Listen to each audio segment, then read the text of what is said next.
Hey everybody, Pastor Brian here, checking in on Monday afternoon. Just wanted to follow up on some comments that were made during yesterday's message. Thank you so much for tuning in. Each week we get more and more people to tune in, and so great job letting friends and family know that this is a way that they can engage in church. And if you have people that you don't know, that you know are not attending a church, or you know that they're not connected to a church, invite them to come watch ours at 10 a.m. We've had great response. Great comments this week. I wanted to address 4 of them. And the first one was a comment that Jesus didn't know Zacchaeus' name. And I wanted to double check that, and everything I've found shows that at best Jesus could have been familiar with who Zacchaeus was by name only. Zacchaeus was the chief tax collector, and so there's a potential that Jesus, having known Jericho and known the area, could have known who Zacchaeus was. Now, also with him being very short, there's a potential that Jesus saw a short man sitting in the tree and knew that to be Zacchaeus. But everything, all the commentaries that I've read, all the different things say that Jesus did not have any knowledge of who Zacchaeus was, and divinely called him by name. Second comment was it was kind of a question posed to themselves. What lengths am I willing to go to interact with God? I love that question. And I want to start with kind of this idea that God's not playing this giant cosmic game of hide and seek. He's near. He's not hard to find. My struggle is I miss so many divine appointments because of my attitude or my perspective or my focus or my energy or all these different things. And I love that you guys listening are beginning to challenge yourself. Where am I missing opportunities to interact with God? Where am I not pressing in far enough to interact with God, maybe in worship or in prayer or just in life in general? I love that question. Third one was when we were talking about Zacchaeus not being able to see Jesus because of the people. The comment was he had to get people out of the way in order to see Jesus.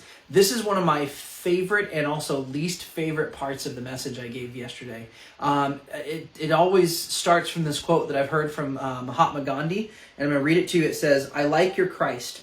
I do not like your Christians. Your Christians are so unlike your Christ."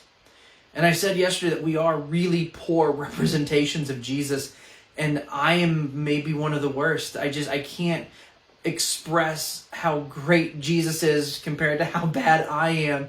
And it's an understanding that I have that Jesus in himself is a stumbling block. He doesn't need me to be one. He is the one that because of the virgin birth and the resurrection and the crucifixion and him being both God and both man, those are all sorts of stumbling blocks. Jesus doesn't need me to be another one. And I love that we are looking at that and beginning to maybe process, for me personally, where do I get in people's way? Where am I the thing that they have to remove in order to see Jesus correctly? And then finally, someone pointed out that most people probably had anger and disdain towards Zacchaeus while Jesus showed compassion. This is one of the things that I don't really enjoy social media when it comes to following most Christians, to be honest with you, because so much of what Christians post on social media is really, really negative towards those who don't think like us or don't believe like us. And it's anger and disdain. I love the fact that those were the comments used, and that's what I see a lot on social media. No, of course not from you guys, from other people. Of course, from other people. But I see that a lot, and it really, really bothers me because I'm reminded of Romans 2, verse 4. I want to read that to you as we close today. "Don't you see how wonderfully kind, tolerant, and patient God is with you? Does this mean nothing to you? Can't you see that his kindness is intended to turn you from your sin? It is God's kindness that leads us to repentance, and I believe in the same way that Jesus showed kindness and compassion to Zacchaeus, our job as Christians is to show kindness and compassion to those who don't think like us, act like us, or believe like us. And it is that kindness that I believe, combined with God's kindness, that leads people to repentance and to away from their sin.